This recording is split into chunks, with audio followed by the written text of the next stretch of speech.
नमस्कार। प्रादेशिक समाचार के साथ मैं गुरी शोभा। प्रधानमंत्री नरेंद्र मोदी ने आज छत्तीसगढ़ के आदिवासी बस्तर संभाग के मुख्यालय जगदलपुर में 26,000 करोड़ रुपए से अधिक की विकास परियोजनाओं का शिलान्यास किया। इस दौरान प्रधानमंत्री ने तेलंगाना को राष्ट्र को समर्पित करते हुए 8,000 करोड़ रुपए के विभिन्न विकास कार्यक्रमों की आधारशिला भी रखी।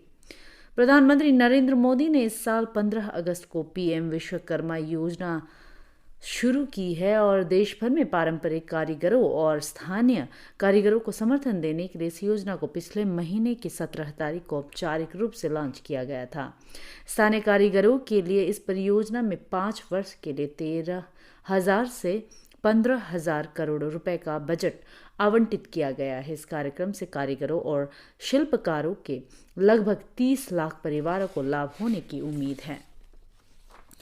पीएम विश्वकर्मा योजना के तहत कारीगरों और शिल्पकारों को पीएम विश्वकर्मा प्रमाण पत्र और आईडी कार्ड के माध्यम से मान्यता प्रदान की जाएगी। इससे पहले चरण में 1 लाख रुपए और दूसरे चरण में 2 लाख रुपए तक की क्रेडिट सहायता 5% की रियायती ब्याज दर के साथ प्रदान की जाएगी। केंद्रीय वित्त मंत्री निर्मला सीतारमण ने आज कोयम्बटूर में लाभार्थियों को 3,500 करोड़ रुपए की सहायता राशि वितरित की। इस अवसर पर आयोजित कार्यक्रम में उन्होंने कहा कि आकांक्षी जिलों को हर प्रकार की सरकारी सहायता देने में प्राथमिकता दी जा रही है। इस कार्यक्रम में क्रेडिट आउटरीच कार्यक्रम के अंतर्गत ऋण बांटे गए। वित्त मंत्री ने कहा कि सरकार ग्रामीण किसानों और उद्यमियों को सब्सिडी तथा छोटे उद्यमी और व्यापारियों को ऋण सहायता दे रही है और इस बारे में जागरूक भी कर रही है। केंद्रीय पंचायती राज राज्य मंत्री कपिल मारेश्वर पाटिल ने आज राज्यपाल लेफ्टिनेंट जनरल केटी पटनायक राजभवन ईटानगर से मुलाकात की। उन्होंने सहभागी स्थानीय स्वशासन के माध्यम से राज्य में पंचायत राज संस्थानों को मजबूत करने पर चर्चा की। राज्यपाल ने कहा कि राज्य सरकार ने स्थानीय स्तर पर लोकतंत्र को कार्यात्मक बनाने और नागरिकों की जरूरत और भागीदारी से प्रेरित करने के लिए संस्थान को सशक्त बनाया है और जिम्मेदारियां दी है।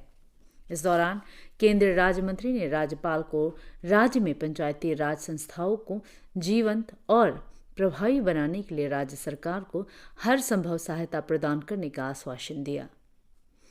क्षेत्रीय मौसम विज्ञान केंद्र गुवाहाटी ने अरुणाचल प्रदेश के 5 जिलों में नारंगी और पीला दोनों तरह का अलर्ट जारी किया है।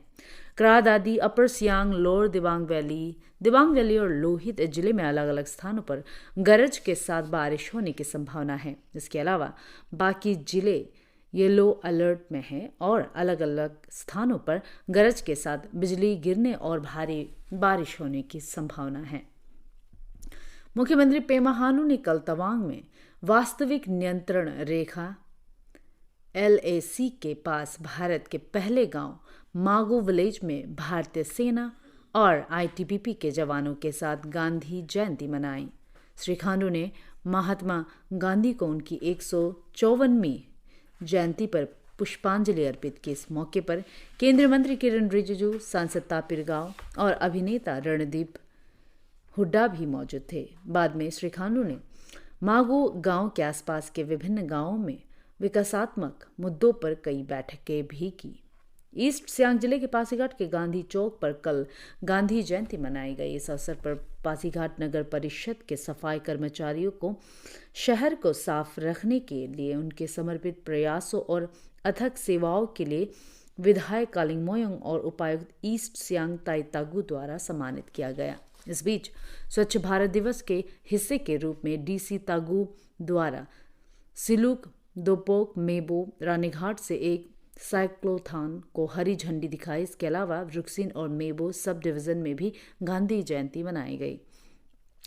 अशोक चक्र मरणोपरांत से सम्मानित दिवंगत हवलदार हंगपन दादा को उनकी 44वीं जयंती पर सम्मान देने के लिए असम राइफल की खोंसा बटालियन द्वारा कल तिराप जिले में उनके पैतृक बोरदुरिया गांव में एक स्मारक सेवा आयोजित की गई। सेना के अधिकारियों ने स्वर्गीय दादा के स्मारक पर पुष्पांजलि अर्पित की।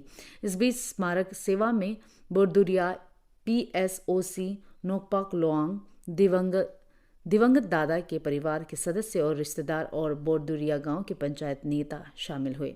इसके साथ ये समाचार बुलेटिन समाप्त हुआ। नमस्कार।